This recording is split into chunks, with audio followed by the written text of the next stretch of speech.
Welcome, ladies and gentlemen. We are with Jonathan Otto, as I like to call Otto Octavius, Spider-Man 2. You guys know Dr. Octopus. He's great. Anyway, so he's an investigative journalist, and he has revealed to me at the last tour, we were at the Reawaken America tour, some amazing things, some cool stuff, and he's just has a bunch of knowledge. So we're going to talk to him about what he does. Well, you tell us what you do. Well, nice to be here, Titus, and Isaac. Appreciate you guys so much.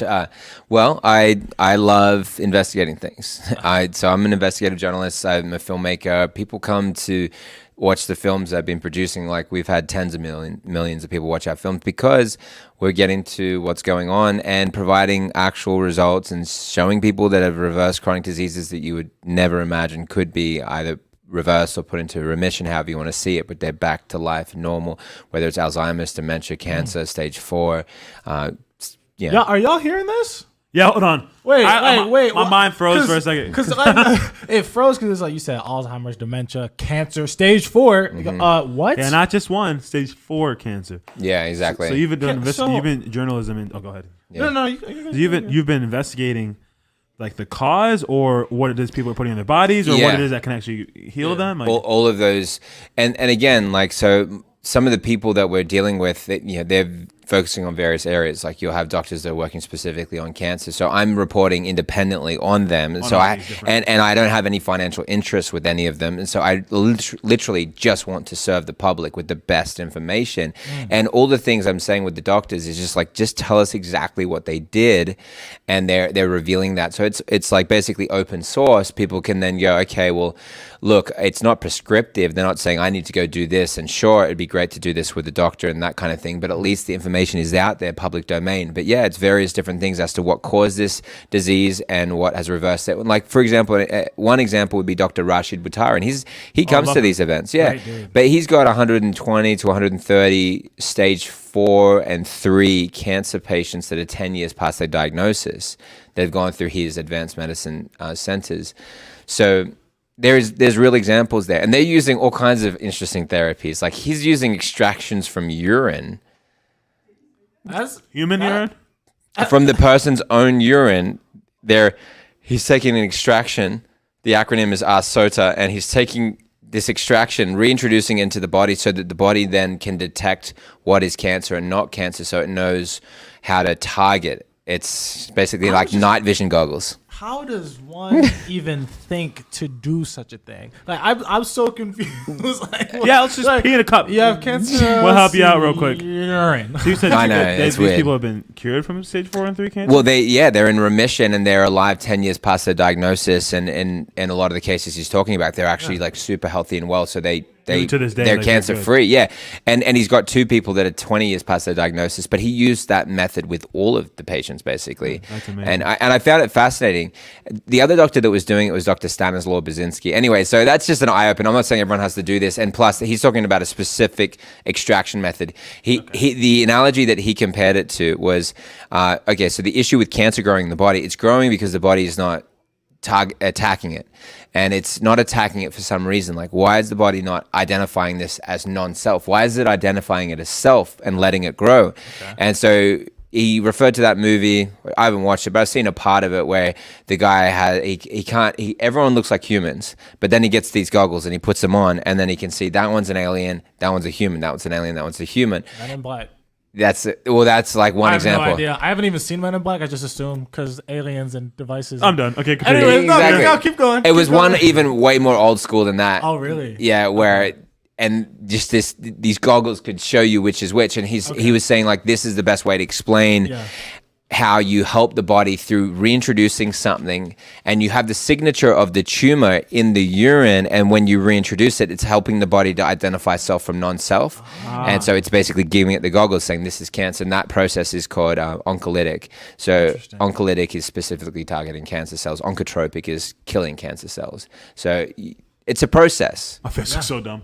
Yeah. That's amazing. Yeah, it's just like a process. But the other things that we talk about is taking turmeric or drinking hydrogen water. There's 120 studies on cancer and hydrogen water. People should look at that information, because if there's any water that's more healing for cancer, it'd be hydrogen water. And the studies are so profound that I can actually, even legally, by FDA standards, actually say really full-on claims about what hydrogen water can do for cancer, because it has studies that back it that are based that are human trials. Why do you think these things aren't mainstream?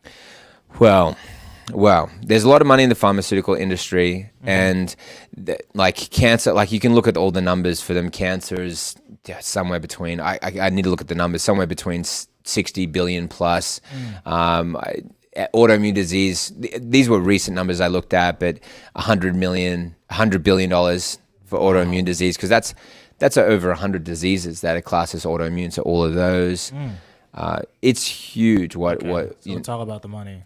Yeah, but it would save countries and their economies. It would be good for the country, but the pharmaceuticals are like parasites. The companies are like parasites, so they will drain the body until it's dead, and that's what they're doing to this country. So what got you into investigative journalism? I'm curious about that. Sure. Like this specifically towards medical. Yeah, well, I got a degree and I graduated in Australia in journalism and media production. I was wondering what to do with it. Became a high school teacher. Taught English literature in schools, did a diploma of education so I could do that. And then I found myself just like wanting to do things that would make an impact, and wanting to travel to parts of the world where I could learn things. I was doing a lot of humanitarian work at the time as well, still do, with developing world scenarios, starvation, famine relief, big deal right now, right? So then as I was doing all this, I was traveling out to America to learn how to use like marketing, how do companies market themselves, so that, because I felt like if I could solve this problem, that basically I could do kind of anything, and so then I could focus on the things that I believe would be impactful. And so then I found myself working on projects that were dealing with, like, for example, cancer. There was a series 7 years ago called The Truth About Cancer, and I was a producer for it. And so those doors just started to open, and I started to work on those projects more on the production side of things. I started learning a lot of information. I was really grateful for the opportunities. Yeah. I mean, that was over, basically, that was filmed all around the world. It was all independent, and then we were interviewing doctors that were some of the world's best, and I was like, this is amazing. I want to know more about this, and this could help so many people with so much suffering, so I wanted to be a part of it. That's so cool. And is that what led to you creating movies? Doing that right there? Exactly. Okay. Like, so what have you worked on? Like, sure. Yeah. So like those ones that I mentioned, there's The Truth About Cancer, the truth about V. I'll just say that for your audience. The Truth About V. Appreciate that. Good looking out. We know. Yeah. Things that you put straight into your bloodstream, right? So things about Truth About V, and then those were some of the early ones. I went on and did a lot of my own series: Autoimmune Secrets, Depression, Anxiety, and Dementia Secrets, Natural Medicine Secrets, Autoimmune Answers, and then some recent ones: Unbreakable, Destined to Thrive, and a new one that's coming out later called Brave, Live Courageously, Heal Miraculously. So yeah, that's so cool. So with depression and stuff, a lot of people, it's kind of loosely thrown out. Oh, I'm depressed. I'm so depressed. Everyone always says all the time, but obviously it's an actual thing. And antidepressants, what are your thoughts on those? Sure. Yeah, I think they are dangerous, and at the same time, I'm mindful of somebody being on them and saying, like, I don't want to say something that's going to cause someone to go cold turkey without actually finding out the root of what's going on. Because some of the best things that I found to do, having a wife that has been diagnosed with both depression and anxiety and being on medications for both of them and being suicidal, I have a wife that has gone through these things, and so we had to learn how to help her get off those things and how to support her body. For example, she had to be taking a lot of omega-3, so fish oil, and she was taking them like every hour, a couple of capsules while she was weaning herself off, because it felt like her brain was zapping. And so you really got to kind of understand the process and what is your body lacking. One of the things that really helped her was getting off gluten, and this one is really surprising. You ready for this one? You guys, you make sure your socks are on; they might fly off, right? So, okay. The National Institutes of Health did a study on schizophrenia with wheat consumption, with bread, eating bread, wheat, which would technically class as something that's not GMO, but it is the most genetically altered species that we have. So it's not GMO, but the gene has been mutated so much that our bodies have such a difficult time with it. There's even a disease that is specifically known. Tell me what that is when in connection to gluten. What's that disease? The one disease. What is that disease? If you have this, you're not allowed to eat bread or wheat. Oh, It starts with C. why can't I think of it?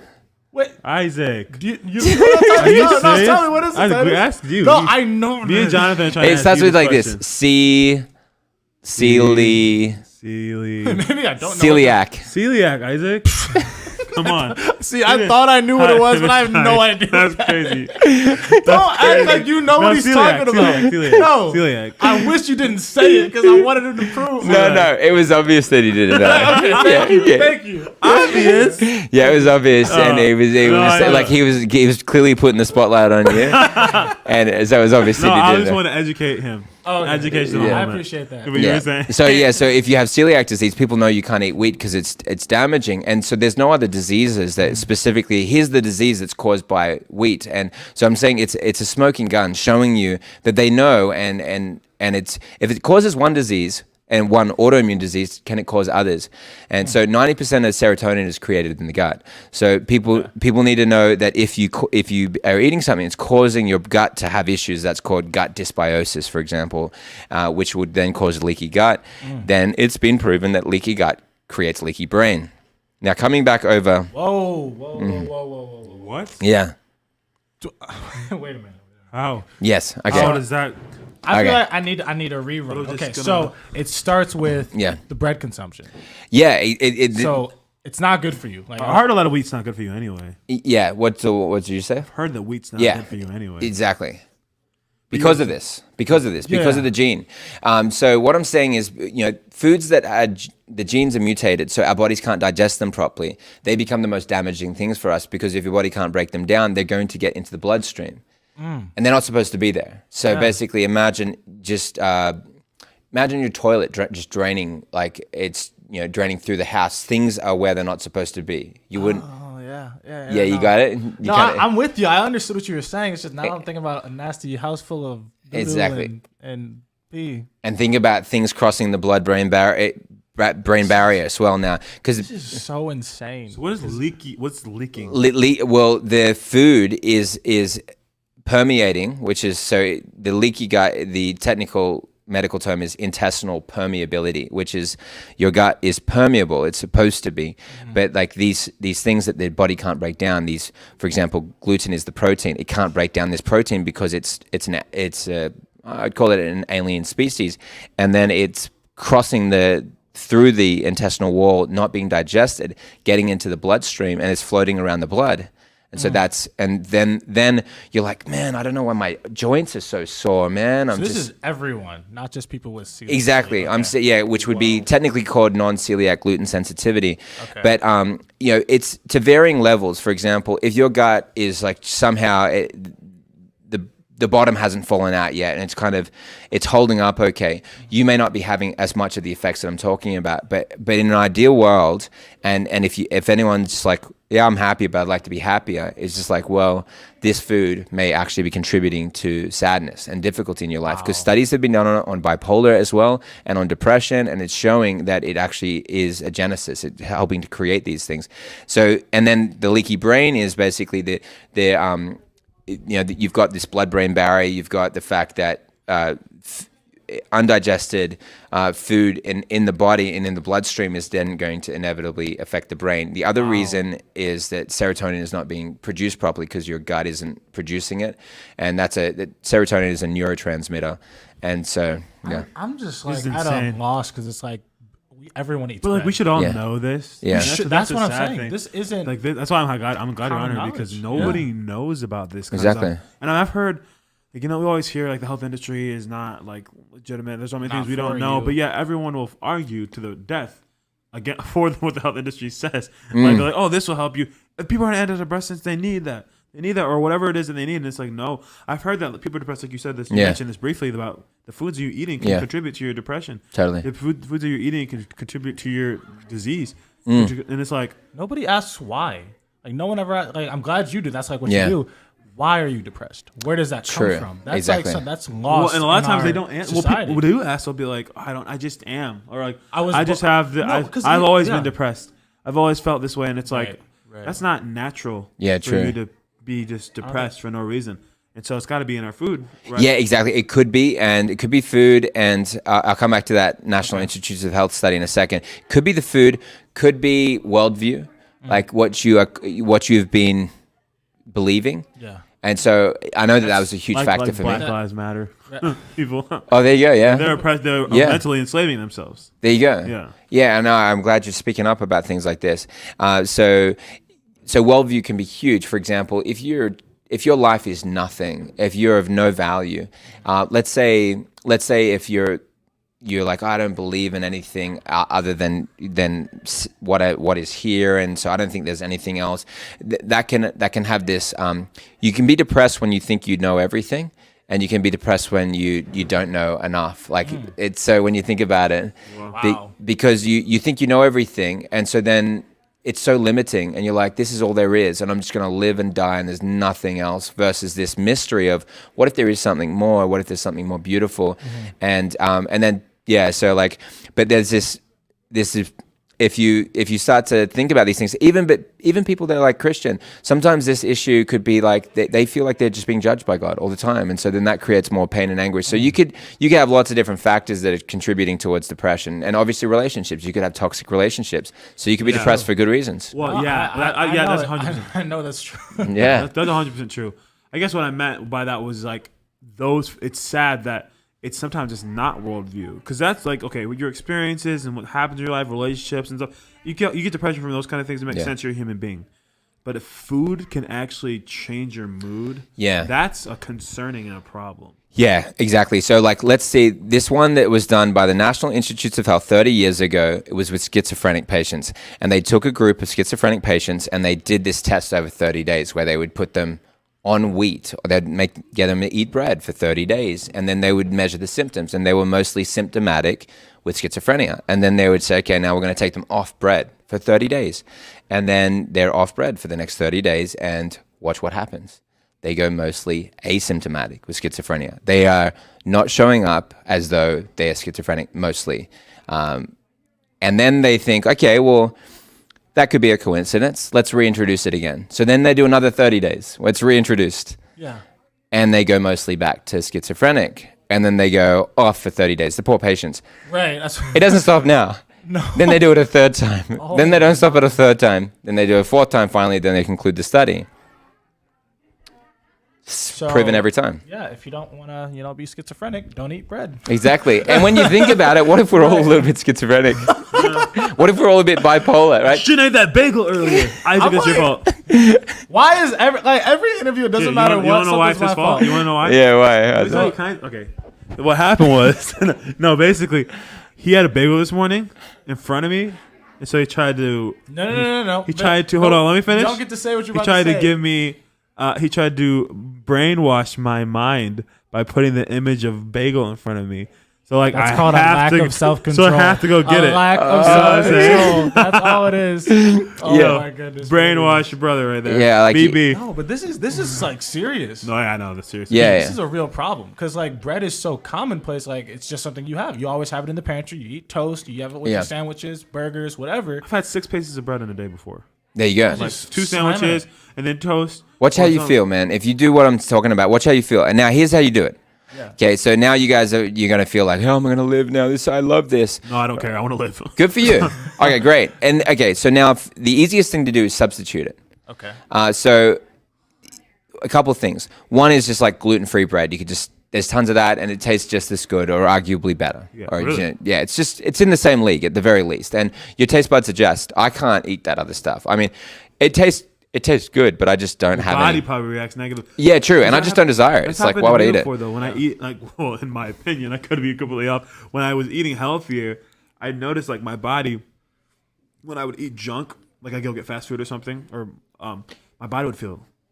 Like you feel it immediately. I'm sure that's how you feel if you eat something bad. Yeah, totally. And like, first of all, can I just commend you and thank you for doing that kind of research? Oh, cheers, bro. That, like, people don't do that. People don't care enough to try and even figure out or to know if there's something wrong. Yeah. And the fact that you're out here doing these studies and finding these facts about and evidence of that we are killing ourselves on a daily basis by not doing this, and then like exposing it, creating movies and videos And I didn't even know this was a thing that people did. Like, Wow. you and Dr. Sherwood are the only people I know that are actually trying, and I'm sure a lot of doctors here as well, but they're like, stop putting this in your body. Oh, that's Stop cool. doing this. This is not good for you. You're killing yourself. Yeah. And I'm like, how are we not being told this? I mean, obviously we know Big Pharma, like you said, this is a huge reason. We know they're bad, but why are they bad?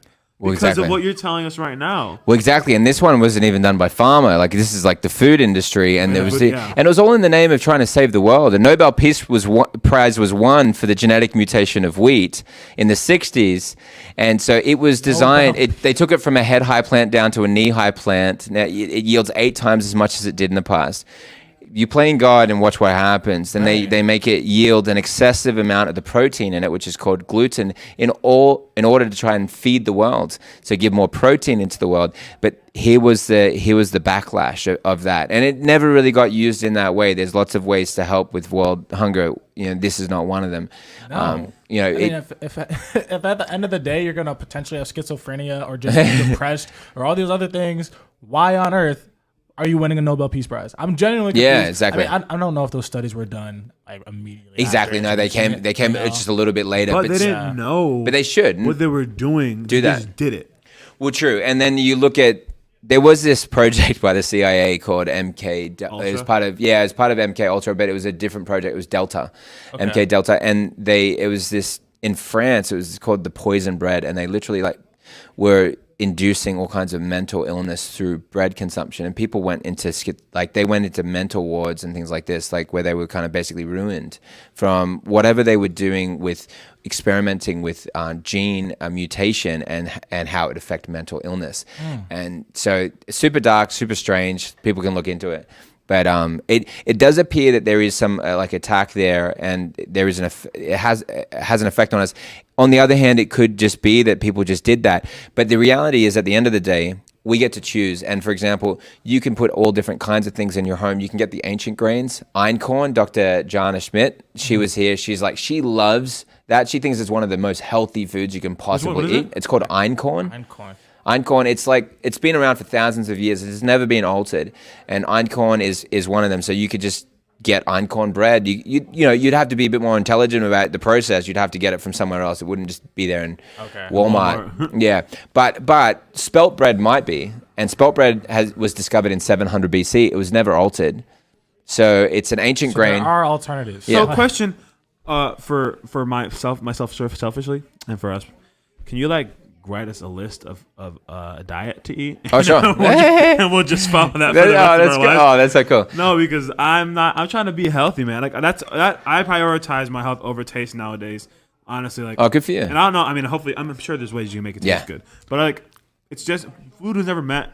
My belief is to be this amazing taste. It's fuel to live. There you go. Food. It's not and people will overeat, and that's why we have overweight people too. It's stop. You eat. It's fuel. It's so you can live. It's not supposed to be this, and we glamorize and make it so and that's why. And literally it says in the Bible not to be a glutton. Oh, that's true. And so bread it's just so a part of my diet. It's pizza, insane. Chick-fil-A. Right, no one said you had to start naming stuff like that. I out of myself. I'll say both of us. All right, we're done with that. It's like this song, "Please Don't Judge Me," and I won't judge you. About both of us. This is he's the one that said it was him. It's like those lines. I said my diet, and then he says, "Okay, let's think: pizza, Chick-fil-A." That's how he took it. Oh, bro. Anyways. Oh, man, don't sweat the haters, bro. Yeah, don't sweat the haters. Don't worry about it. Get off me. No. Look, but you don't know what you don't know. Right. And and why shouldn't you have? What was wrong with that? Why would you not trust you them? didn't actually know. You see what I mean? So you just got to give yourself grace. Like, you didn't actually know. And so a lot of things that we think are good can be bad, and vice versa. Did I cut you off? No. No, you're good. You're good. So I was just in terms of, so first thing I would say, one thing that's really easy, if this makes sense, firstly go with the things that make sense to you. So right now, if that makes sense to you, I would do a little bit of poking around just to see, so that it's not just coming from me, and you've got a reason for it, because it's a little bit of navigation, but it's pretty simple. I just don't eat gluten at all. To me, it's so easy. I enjoy eating that way, and I have a problem with it. Sure, there'd be sometimes where it'd be a little bit easier, but I care about how I'm going to feel that night, how I'm going to feel the next morning, and so it's whatever. Yeah. It's chill. And like every time when I'm like there, sitting there on the menu going, do you have anything that's like gluten-free or whatever? I get to, by just even asking that, I'm educating someone. That's a blessing. And I'm happy to be that person and be like, oh yeah, why do you have to make things difficult? So that would be one of the things. It's simple, easy. It makes sense to you. So go ahead. The oils, I'd get the oils out. Not all oils, but I'm saying like the canola oil, the vegetable oils, the seed oils. So like Get rid of them or get them? Get rid of them. But like olive oil, fine, especially if you get like the most pure sources or potentially exactly. Yeah, exactly. That's along the right lines. But even still, you want to have that in moderation. You don't really need much of it because it's very concentrated. Okay. And so, but like firstly with the other ones, it does rule out then fried food. So I can let me just tell you. Okay, so gluten can stay in your body. Wheat gluten can stay in your body for months. Yeah. The oils can stay in your body for years. Whoa. And what? Okay, imagine if you like flush it out or no? Well, yeah, exactly. And I just don't know enough about how well it spreads out, and it causes degradation to the skin. So the reason why it's like we're scared of the sun now, it's not because the sun's bad. We need the sun for minerals. We need the sun for so many minerals, like thousands of minerals. And it's like eating a meal when you go out into the sun, and you're getting it on your body, and you haven't soaped yourself up in the morning. Yeah. So your pores are actually clogged up, so it can't take in all the vitamins, including vitamin D, but that's one of the few vitamins you get from the sun, which was the greatest protectant against COVID. The sun, because it wasn't based on vitamin D levels. Vitamin D was just indicating that they'd had a lot of sun because they were getting it from the sun. So the study that was saying vitamin D was actually saying getting sun. Yeah. But the thing that's causing us to have our skin break down and have these issues and skin cancer is because of the oils. The oils are ruining our skin. Do you hear that, white people that have skin cancer? Like, you don't have to have skin cancer anymore. I have not found any other scumbags. I'm just kidding. But I do have a question about dairy. Yeah. So, and before I even get to that, so when we used to like look at people like, oh man, they got a gluten-free thing and you can't have these things because of health issues. It's like, well, none of us should be eating gluten. Exactly. So we're like feeling bad for someone because they're actually seeing the effects of the negatives for something that is negative. Yeah. But because it hasn't affected us yet, we're like, and we feel exactly. And so, no, it's not that they had a health problem. It's that we shouldn't have been consuming that in the first place. Exactly. Yeah, that's insane. Exactly. Think about it. You're a male. Your chances of getting cancer in your lifetime are 50%, 1 in 2. You have a 1 in 2 chance of getting cancer in your life. Females have a 1 in 3. Those stats are so high. And on the other side, estimates are as high as way over 80% of people, all people, would die of Alzheimer's. But the reason why it's not 80%, it's more like 33%, which is 1 in 3 seniors are dying of Alzheimer's or dementia, is because they die of other diseases before they can die of Alzheimer's or dementia. Wow. So if you die of cancer, but you would have had Alzheimer's, then what I'm saying is if you start categorizing those, you may be upwards of 80 to 90% of people dying of Alzheimer's.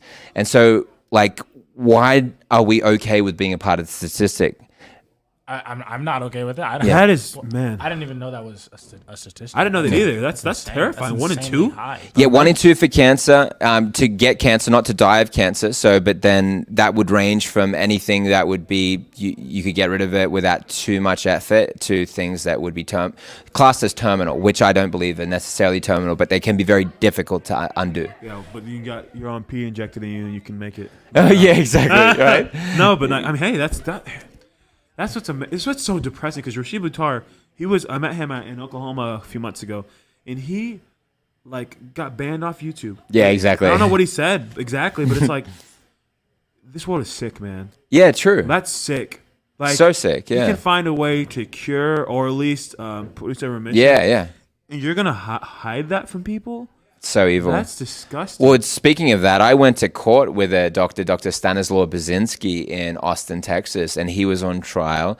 And I watched the whole court case, and he was using anti-neoplastins from urine as well for cancer, which is really interesting. Again, like now there's 2 people that I just referenced, and they're 2 of the few people. There's a lot of ancient wisdom there, like people are using these different types of therapies, and there's lots of other therapies. I don't even mean to focus on those 2, but I went to that court case, and it was so bizarre because I watched a guy that was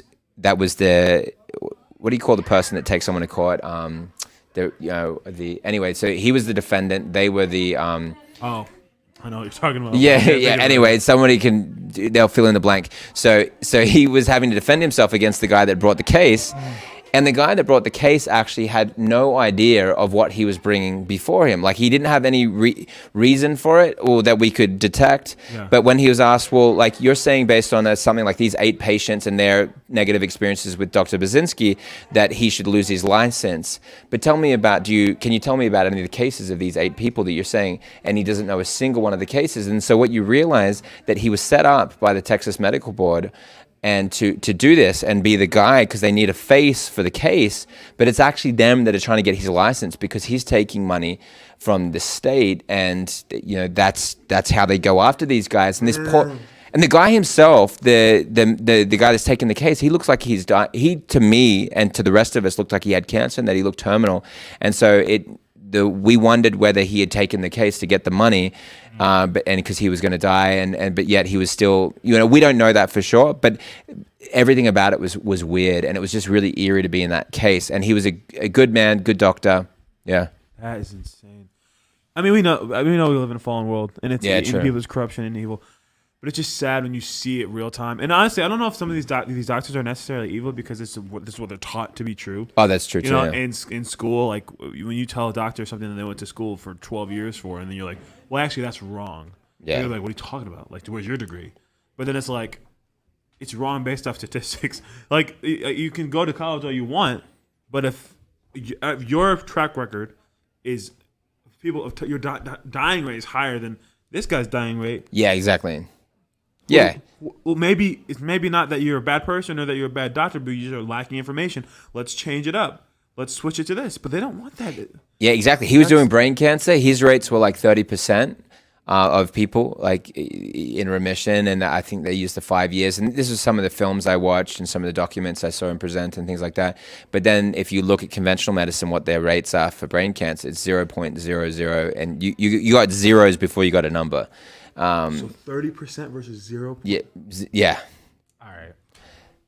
I don't need to know anything else. Yeah. That just shows everything. It's all about the money. It's all about money. Love of money. We said this in many interviews. Yeah. There you go. The love of money is the root of all kind of evil. Not money, but the love of it. Yeah, you understand the word, Titus. Yeah, putting that above your desire to be wealthy, your desire to have money. When God, you can be blessed, and you can have money outside of that if you do, be a person with dignity and integrity. Yeah, so true. You can make it financially. So true. But it's so evil to put your desires to have financial gain over someone else's life.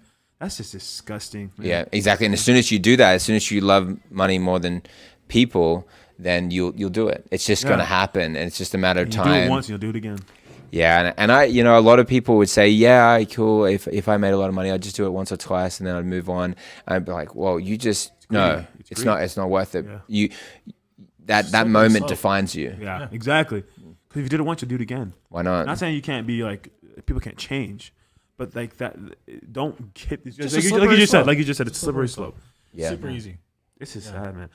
We need to do more of this because cool. I want to learn a lot more about what's going on. I want to have more research looking into that. I want to change up my whole diet. I was talking. Good for you. We were talking about Dr. Sherwood that earlier. Like, I need to go on a detox. I need to there you go. Do my health because I've been like I don't feel the best I've ever felt in my life right now. Like I'm not like terminally ill, but like I know I could feel better inside my body, and I know I haven't been consuming the right stuff, and it's scary to know that some of the stuff that you're eating is intentionally purposed. And maybe that's the purpose, but their purpose isn't financial gain, and as a byproduct of that, you could be, killing yourself. If it's not the purpose, it's being ignored. Slowly. True. And I mean, they're not ignorant to it. So. Right.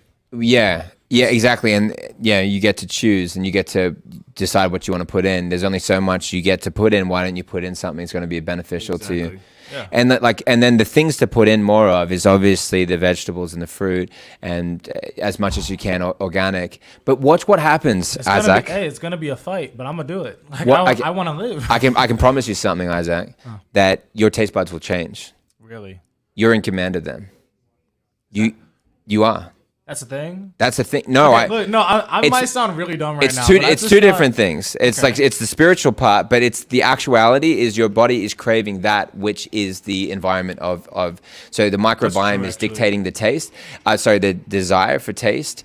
And for example, like let's just even say with parasites, if you have parasitic infection, which is like rampant through the whole world, and I would say especially Western countries, because our GMOs consumption is higher, and so then that causes the degradation, the destruction of healthy gut bacteria, and that's the major defense against parasites. But anyway, so you could see videos and things like that where people hover a piece of meat in front of the mouth or the anus of somebody, and a parasite would come out, grab it, and go back in. Oh.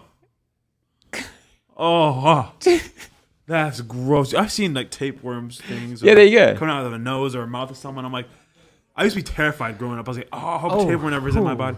And guess what they crave? Grains. They love grain. If someone's a grainaholic and they're just like, oh, I've got to have it. I'm like, I think there's something going on here. You've got to get, and again, I can't say that for sure. I'm just saying but it's possible. And the upside, it would be a good thing. The good thing would be because it would show you that your taste buds are being manipulated.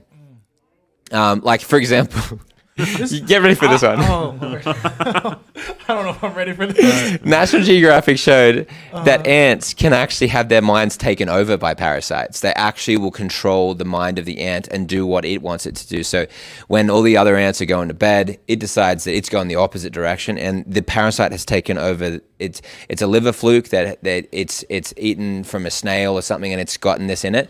Now the brain is under control of the parasite, and it is going the opposite direction, and he's going to go feed himself to somebody, and he's hanging out of a leaf waiting, just with his legs dangling out, waiting for a cow to come and eat him so he can go into the liver of the cow. The mind has been hijacked by the parasite.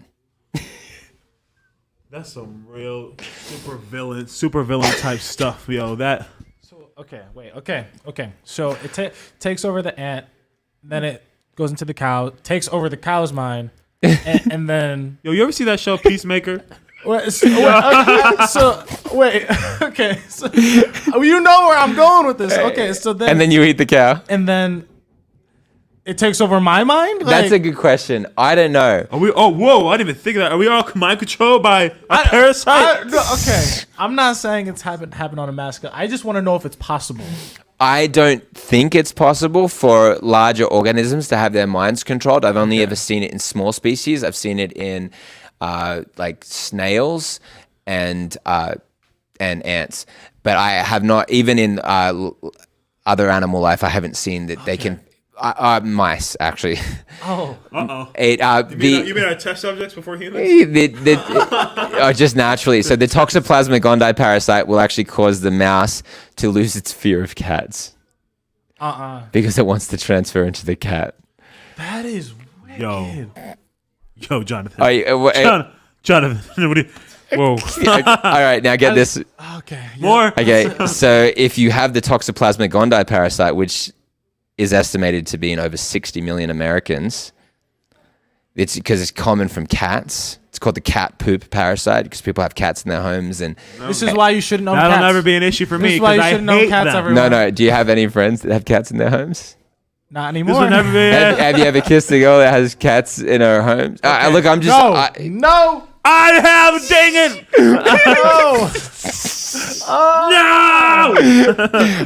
Look. The best thing is not to be afraid. I'm not afraid of anything, like any particular thing. Right. All right. So if you have that parasite, the studies showed that people with it versus those without it were 7 times more likely to attempt suicide. Whoa. Toxoplasma gondii parasite. Look it up with suicide rates. People need to know about this. Man. Why don't we know about these things? This is like biology class. What did I learn in school? I'm sure not this.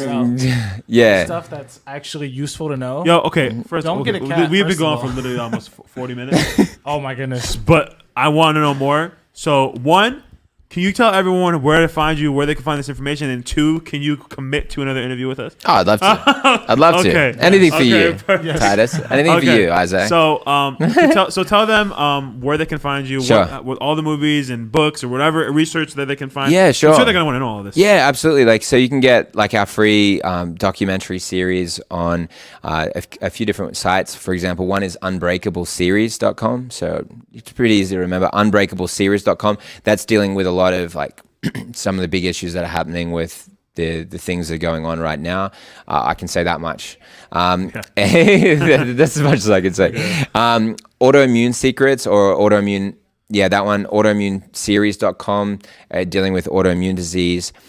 You've got theautoimmuneanswers.com on specifically on, again, more progression through that conversation. Depression, anxiety, and dementia secrets is daseries.com. And so that's dealing with depression, anxiety, dementia. We deal with these types of things. That's a few. And then we have a site, welloflife.com, where we're dealing with, guess what? I actually did work hard to research parasite formulas that would actually work. And so, Thank you. Yeah, Thank you for that. that's cool. That's good to know. Yeah, so yeah, exactly. Look, and I'm not saying I think there's lots of things out there, and I think there's even diets and things that can really help. But it's just another tool. That's welloflife.com, and it like heavy metal binding, which is the other reason for depression, anxiety. Heavy metals have been proven to cause depression, anxiety. So much of it. It's insane how much it can cause, and so because our bodies naturally can't get that out, that's I mean they can, but often they have a hard time. And so when you've got metals in the brain, that can be one of the biggest causes. We're dealing with some of those types of things and helping the gut bacteria and so forth. So that's welloflife.com, but that's everything. Yeah. Wow. Awesome. Well, we're going to put those in the description below. I'm going to get your number and so you can text me all those so I can put them in the description because I don't remember. But this has been so informative, and I feel like we need a part 2. My life has changed. Yeah, cool. Definitely. Oh, that's cool, bro. Honestly, well, I'm proud of you, Titus, and Isaac. I'm really proud of you guys. The fact that you guys were willing to actually you wanted to know, and that to me is and you wanted to know from a heart level, and you trusted that what I'm saying is. The facts that I'm lining up, they're making sense to you, and you're willing to actually do something about it. And again, it's not. And for example, if you go and eat a hamburger tonight, it's not going to mean that you didn't really care or you weren't learning. It's a journey, and everyone listening needs to know that it's a journey. Yeah. And if you don't judge and condemn yourself, then watch what happens. You'll find yourself continuing to learn and grow. But as soon as you start heavily condemning yourself for your choices, you'll go back, and that's the big thing. So that's so true. Even with the sin. Yeah. Like when you fall into sin and temptation, and you continuously hate on yourself and anger yourself and live in that condemnation, you immediately are like, you continue to do so because you're like almost like, oh, God can't forgive me. I can't forgive myself. Exactly. And that's not how he works. So. Exactly. And, John chapter 8, where Jesus says to a woman, she's caught in adultery, and he says, neither do I condemn you. Go and sin no more. Yeah. Which is saying, if you can believe that I don't condemn you, you are free from this action. Which is only a symptom of not believing in my love. Yeah. And so to deeply love yourself and to know that no one's frustrated with you, you're precious, you're important, you're valuable. It takes time to learn things, and to just keep this in front of you and to feel that love, because it takes a lot of self-love to decide to do things. And when you think about it, why would I do something for myself if I'm destined for God's judgment and the destruction, and I'm worthless? Why would I do something that would basically be treating my body like it's a king or a queen? Why would I do that?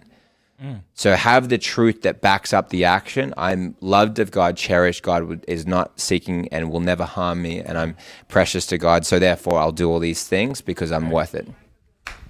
Thank you so much. Welcome, Titus. That's so fun. Welcome, Isaac. All right, well, see you next time. All right.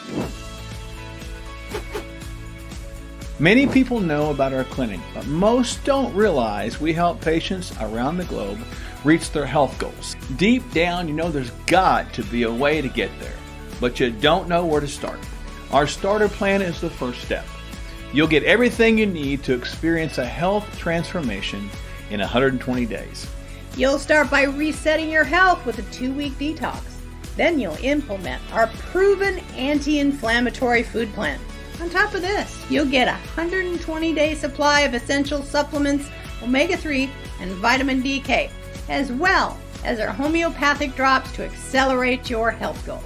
Go to Sherwood.tv now and use the promo code on your screen to receive this exclusive offer and save a total of $80. This is your path to more energy and better health.